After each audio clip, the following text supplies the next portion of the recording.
you are among the rare humans who have come to appreciate the contrast of your time and place? Often, your lips say yes, but depending upon the severity of the contrast, sometimes what you offer vibrationally is not quite a match to the word yes that you speak to that. For it seems that what most humans really mean when we say, "Are you appreciating the contrast of your time and place?" is, yes, as long as things are going the way I like them to go. Then choosing among the lovely things that are out there, that's just fine with me. But when we ask, "Are you appreciating the contrast of your time and place?" we are not asking, "Do you like the bad things that are happening? And do you applaud them right along with the good things?" What we're asking is, are you acknowledging that in this environment of perfect balance and utter freedom, that if that which you adore must be allowed as part of the mix, then that which you don't adore must be allowed as part of the mix. Sometimes our friends say, "Well, I could hear that and accept it if you would say, that which I adore must be part of the mix." Yes, I like that. And I can also accept that that which others adore must be part of the mix. But I have a hard time accepting that something that I abhor could be something that someone else adores. Aren't horrible things just horrible things? And we say there is a case to be made for that, and you keep trying to make it in your world courts.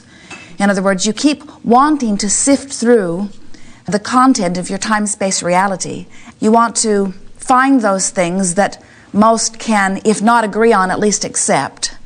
But most of you still want to eradicate from your time-space contrasting balance those things that you believe that most would vote no to.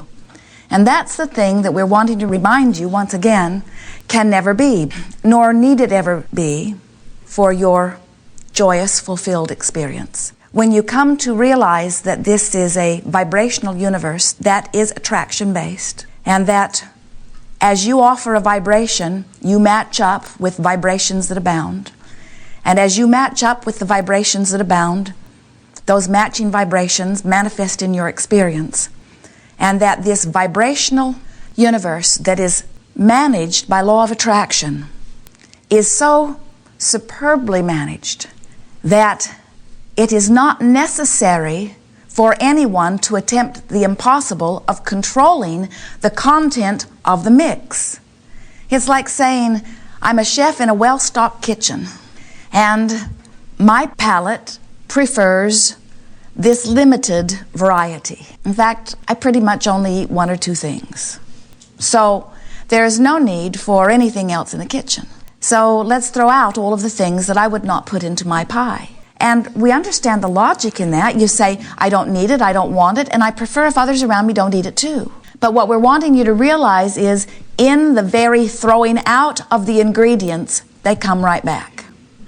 Because this is a universe that is based on attraction. It is all about inclusion, and there is no such thing as getting rid of anything. Because in your very effort to rid yourself of this unwanted thing, you achieve vibrational harmony with it, and it comes more fully into your experience. And so when we say to you, are you now appreciating the contrast of your time and place? We're asking conceptually, not specifically, as you look at those awful things you do not want. We're asking you, can you accept that the universe is big enough for all to create whatever they choose? And what someone else chooses need not affect you unless you are choosing it by your vibrational asking. And many of our friends say, well, Abraham, when you put it that way, I guess I cannot disagree with that. I'm certainly in my human form not wanting to disagree with the laws of the universe, but still, are there not extreme situations where there are those things that are so abhorrent that they deserve scrutiny and attention from the physical format? And we say, whatever you like is appropriate. Whatever you choose to give your attention to is your choice. And whatever you give your attention to will activate a vibration within you. And whatever activates a vibration within you will eventually manifest into your experience. And whatever manifests in your experience is always a perfect vibrational match to your vibration. The way you've been feeling matches your vibration matches the way you've been feeling.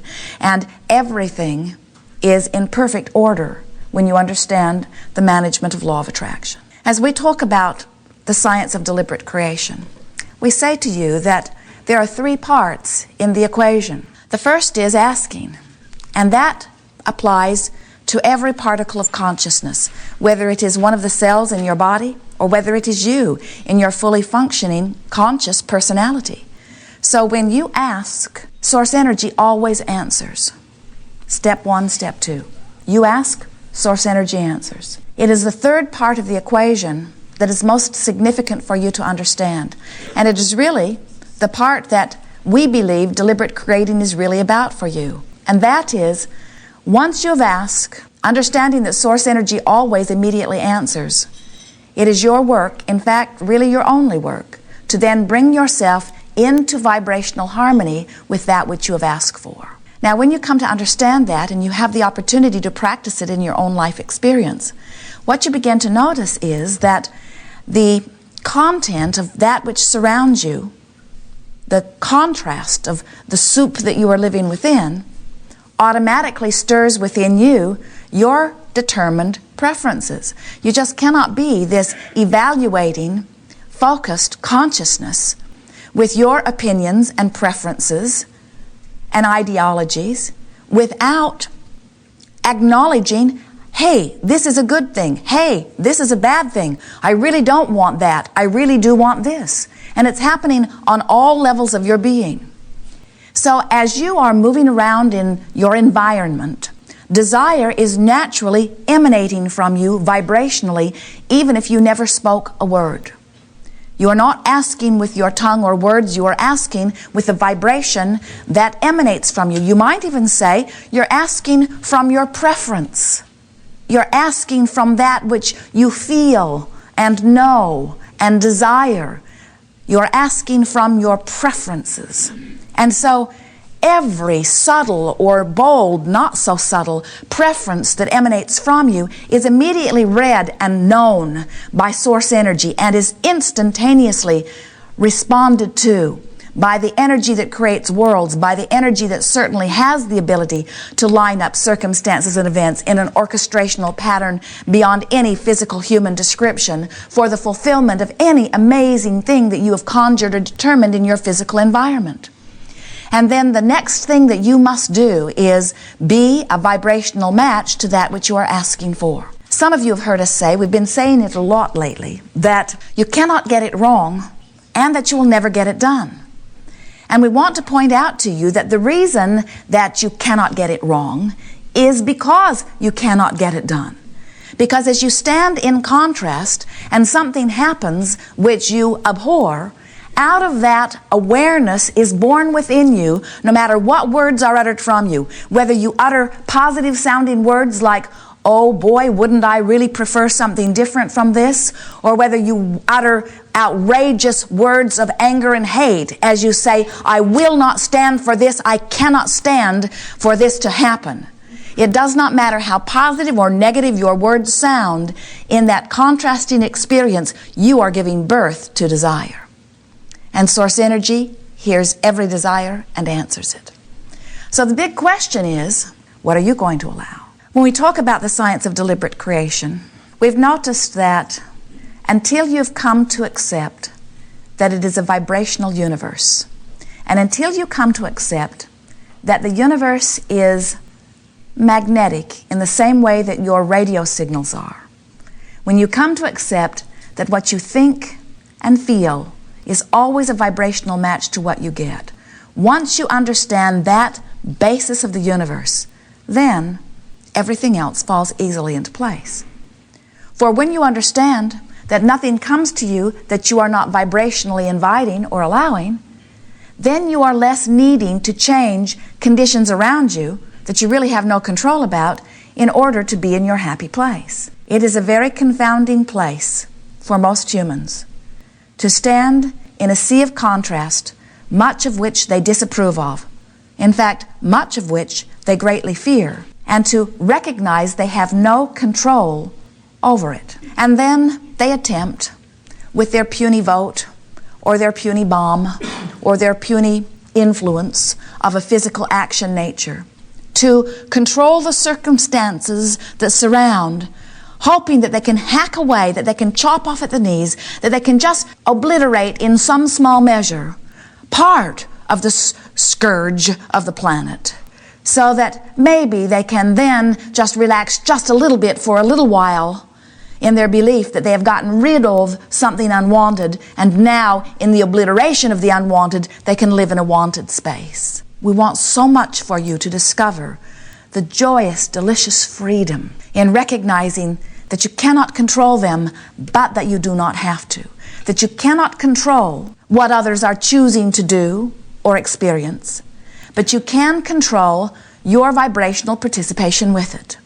And once you understand about vibrational participation, then and only are you able to be the absolute allower that you were born to be. When we talk about being an allower, many misunderstand. They think that allower means let someone spit in your face and don't spit back.